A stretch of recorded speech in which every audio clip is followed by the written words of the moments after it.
What we want to cover today is combo mechanics and just the general flow of the system of how King of Fighters works.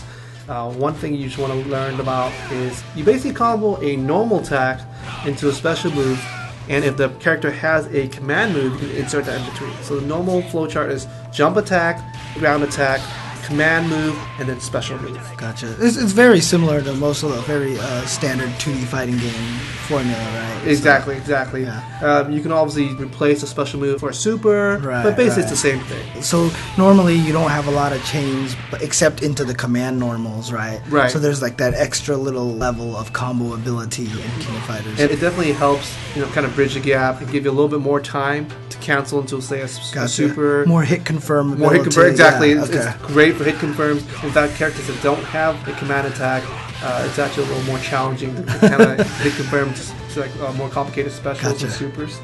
Another thing is, of course, going to hyperdrive mode.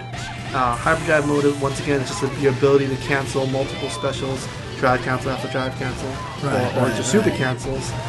One example, probably the best example, would be the character King in the game.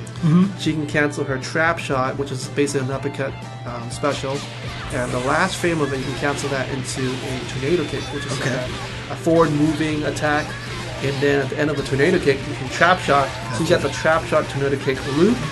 End it with a fireball, or end it with a super. Gotcha. Now, can you do like the same move over and over again? Like if you have like Kyo, can you just uppercut kind of thing? Actually, there's a certain rules where you cannot cancel the same special move into the exact same special move unless you're doing a regular special move into the EX version of it. Oh, interesting. So you have to cancel a different version. Gotcha. Okay, makes sense. So if I actually wanted to go and just, sit down and learn these combos, I mean, you guys got a really nice, robust training mode and everything for that, right? Yeah, we do. And not only that, we actually have trial modes. And what they do is they put you through a vigorous amount of combos that some practical, some impractical, but you'll definitely be able to learn a huge variety of combos for your character. Oh, so it's very similar like the Street Fighter 4 trial modes and the Marvel vs. Capcom 3 missions and such, right? Absolutely, you'll have a lot of fun. If you love those mission modes in the previous games, you'll definitely have a lot of fun trying to do them. Don't even try to do the 8 and 9 ones. There's 10 combos for each, and they get really hard. Okay, cool. No, I want to get to those. I want to tackle those. They're fun though. They're very fun. I love trial mode. When it comes to the jumps we were talking about earlier, we have your hops, hyper hops, jumps, and hyper jumps. But there's actually very different ways of executing the actual move itself. For example, first of all, the hop itself. You want to tap one of the top 3 directions, so up, back, up, or up, forward, and you have to very quickly return it back to neutral. Some people actually find it easier to tap it real quick and hold down. Right. That was actually a common tip in CVS2 days when you were there with the grooves with the low jumps. Yeah, definitely. That's when I first started. I just held down immediately to help me with my hops. The hyper hop carries more horizontal range. And it's very similar how you execute it. The only difference is you gotta tap one of the bottom of 3 directions first, so down, down back, or down forward, and then you tap the up 3 directions and return it back to neutral. I guess it's also similar in this game as it is in Marvel, where you have a jump and a super jump. Right. So it's like a jump and a super jump version, except you can't hold up. You just gotta tap it. Exactly. That's the best way to do it. It's just the same thing, but you just gotta return it back to neutral. You cannot hold it. Another thing is, for anytime you're doing the hyper versions of the jump or the hop, there's a different way of doing it. You can dash and just do a hop. So basically you can hold forward, so you're dashing, then you tap the up 3 directions and return to neutral. That'll automatically activate the hyper version of Gotcha. Okay. So while you're dashing, in other words, you can't do a regular hop or a regular jump. You cannot. Gotcha. Right. It'll always be in a hyper version. Okay. So in similar fashion, your jump, just like any other game, you hold one of the 3 directions and you hold it. Okay? Right. So that's simple. Your hyper jump is the same thing as a hyper hop, except this time you hold the final 3 directions. It's like the super jump in Marvel. Exactly the same. Okay. And just like the hyper hop, you can do it when you're dashing, and when you jump, when you're dashing, it'll automatically be hyper jump. One last tip that I found really easy, instead of just tapping it down and up, people that are familiar with doing the tiger knee motion, you can just kind of roll your joystick from a down position and roll it to upward, and I'll automatically do the hyper jump or the hyper hop, depending whether or not you leave your joystick. Okay. They all have different uses. For example, the hyper jump is a great jump to cover the gap when you're full screen part. Okay, it's also travels the furthest, of course. It stays airborne the longest, so if you want to jump over fireballs, you do. But of course, there's give and take. The longer you're in the air, the more susceptible you are to the anti-air. Right. The hop is, of course, very, very useful for attacking. Okay. And if you factor in the different types of block stun and hit stun, different moves will do. For example, if you do a blowback attack, a hard punch and hard kick together, it actually makes them block longer. Oh, they're actually wow. in a longer block stun. So if you're constantly hopping, you will push them into, it's harder for them to react. And it doesn't matter if you're doing a hyper hop or a regular hop or any of these jumps, they still have to block high all the jump attacks, right? That's correct. All the jump attacks, they have to block high.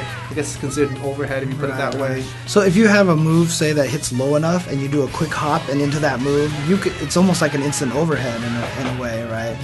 Right. There's characters such as Leona. She can do a very quick hyper jump a light punch, and basically it will hit them as instant overhead. Okay. And then you can cancel that move into a special. Oh, nice. Okay. Right. So it's very sneaky. Another use of these hops is basically because the hops are so rapid, so quick, so low to the ground. You can do these mix-up games where you don't do any attack and you start with a low attack. So you do an empty hop. Empty hop. Yeah, there you go. Empty hops, empty hops into throws. Now I know there's a lot of ground fireballs in King of Fighters, so I can imagine like hyper hops are good for getting over like those kind of fireballs, right? Exactly. Hyper hops are perfect for getting over low ground fireballs and attacking an opponent, especially from a mid-range kind of distance. Right. And another use for the hyper hop is you can use that for cross-up actually. So if you kind of condition your opponent to be blocking low at a certain distance, depending on your character, because they have different jump arcs, but most characters can do a hyper hop at a certain distance. And they can make it over the opponent? And make it over the opponent and cross them up. That's the beauty of King of Fighters XIII, where they have so many different angles to attack in and so many different things your opponent has to worry about. Okay. One quick thing though, jump and hop can be done in all three directions. The hyper jump and hyper hop can only be done forward and backwards. So you can't hyper jump vertically. In 13 also, in console version specifically, they've actually changed the hit stun of a jump attack. So just make sure when you're playing console version that you have to land your jump attack quite low to the ground. So a pretty deep attack. Really deep. Okay. Definitely want to do a deep attack. You're not going to kick someone at the top of the head. You don't want to. If you kick someone at the top of the head, you're going to eat a combo when you land. Okay, gotcha. Okay. There are specific moves that are command attacks in the air, such as Kyo's jump down hard punch, and it basically is a very quick hitting overhead punch. Right. And that move will actually stun the opponent a little bit longer. Okay. So you can be a little bit more lenient when you hit the opponent. Another example would be Iori's cross-up back light kick. And that can be done pretty. You can hit him pretty high in the head, and by the time you land, you'll still have plenty of time to combo them. So that's the jump attacks. Then you got your guard gauge. Now this is the only time where there's a little bit of variability between the cast of the entire roster, where everyone has 100 guard gauge units. Okay. Howard, Ralph, and Clark have 120, and Maxima and Goral have 150. Okay. So it takes a little bit harder to guard crush them. And when it comes to guard crushing, the more you block, the more guard gauge you lose, and when you're completely out of guard gauge, you'll get stunned. This is very similar to Street Fighter Alpha 3 and CVS 1 and 2. They had the guard gauges as well. So basically, if you block too much, if you're too defensive, you're going to get opened up by blocking too much. Exactly. That's what I really like about King of Fighters. It really encourages a very offensive base, and you can't just sit there in the corner all the time. There's a lot of different ways to open up your opponent. Gotcha. Cool. Okay.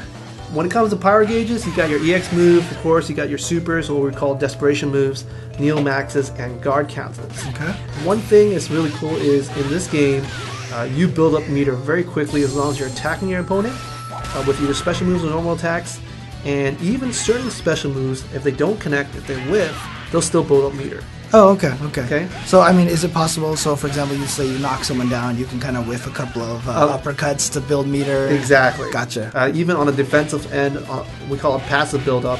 When you're blocking or even when you're getting hit, you'll build meter if they're doing specials, supers, or even Gotcha. maxes. Okay, so basically any time the opponent lands a hit, you build a little meter. Exactly. Okay. And actually what's new to the console version of 13 is when you're blocking, you actually build up a lot more meter than the arcade version.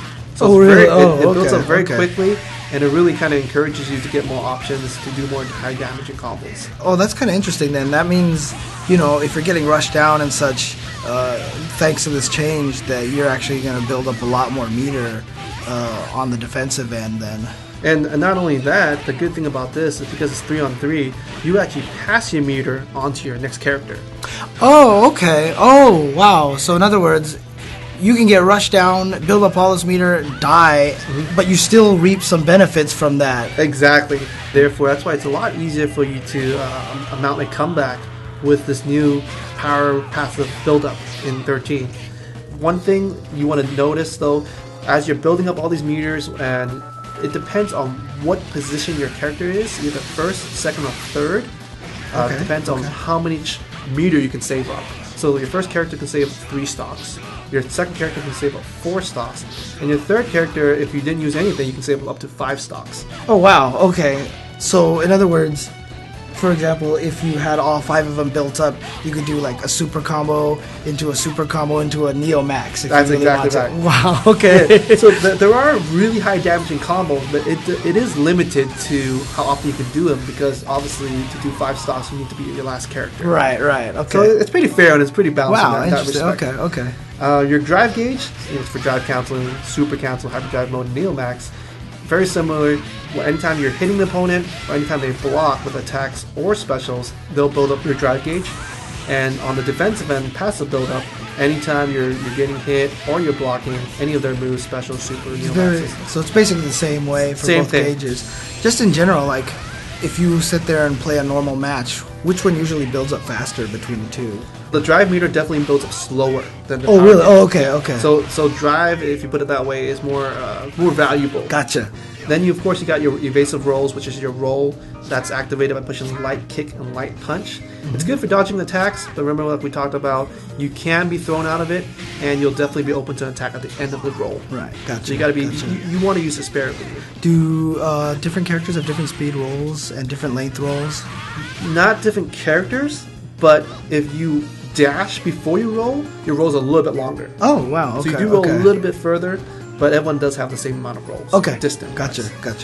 Throwing in this game is basically anytime you push forward hard punch or back hard punch anytime you're close to the opponent. If it's the hard punch version, it will always throw the opponent in front of you. If you throw with a hard kick version, either forward or back, it will always throw the opponent behind you. So it's definitely a good strategy. Let's say you got your back towards the corner, you can throw them with a hard kick version to throw them into the corner, to put it on your advantage. Does either the kick throw or punch throw have more range than the others, or are they pretty much the same? They're the exact same thing. Gotcha. And it doesn't matter if you do it forward or backwards. The direction you throw the opponent is dependent on your button, not the direction you activate the throw. Okay.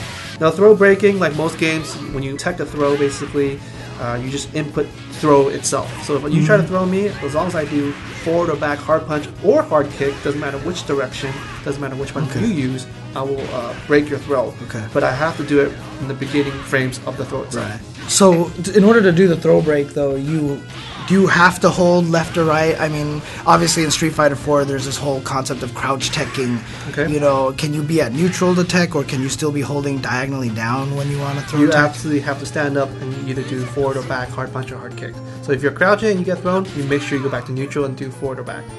You can also dash normal through this game, and because of the ability to run in the game, you can just do a couple of pokes, for example, and once you condition the block, you dash in, and you want to tilt your stick backwards and do hard punch or hard kick. Oh, wow. Okay, That's the easiest way to do it, otherwise you'll get a little bit of overlap. So it's, basically you're canceling your dash by hitting back and then throwing right away. Exactly. Right? Okay. Now, when you tech a throw, does anybody take any damage, or do they just kind of separate each other from each other and nobody takes any damage? Nobody takes any damage. Okay. And in King of Fighters, you also have something called the counter hit. And basically, a counter hit is when you hit the opponent while they're attacking, like most games. Right. During the startup frames of their attacks, right? That's correct.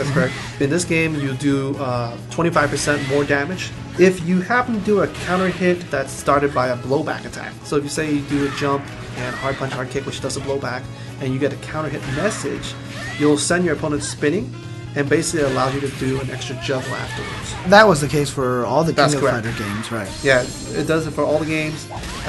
Even if you did it on the ground, if you manage to do a blowback and it says a counter hit on the ground, as long as you have a fast enough move, you can also re-juggle your opponent. And you can actually cancel some of the blowbacks and the specials, right? You can cancel every single blowback, in fact. Oh, really? Yeah, Okay, it's a special, okay. right. Gotcha. So, in other words, if you are suspecting you are going to land the counter hit, you can cancel it and get a free juggle. Actually, it's fast enough to just kind of watch it and hit confirm it. Oh, really? Oh, just, okay. Just make sure you have a move that's fast enough, but you can... Okay, cool, cool. One of the other benefits that, counter hits give you, not only damage, but in Street Fighter 4, you also get increased hit stun, like on the ground, like if you do frame traps, that you hear people talk about all the time, and you hit them with the counter hit, then you get these counter hit combos. I mean, do you get that kind of same thing here in this game? You don't. In King of Fighters, the only advantage you get is if you do a blowback attack, whether grounded or in the air, you get a free juggle, but there's no special combos that only are allowed if you do a counter. Okay, so the benefit is just the damage then. Just the damage and the extra juggle. Okay, gotcha, okay.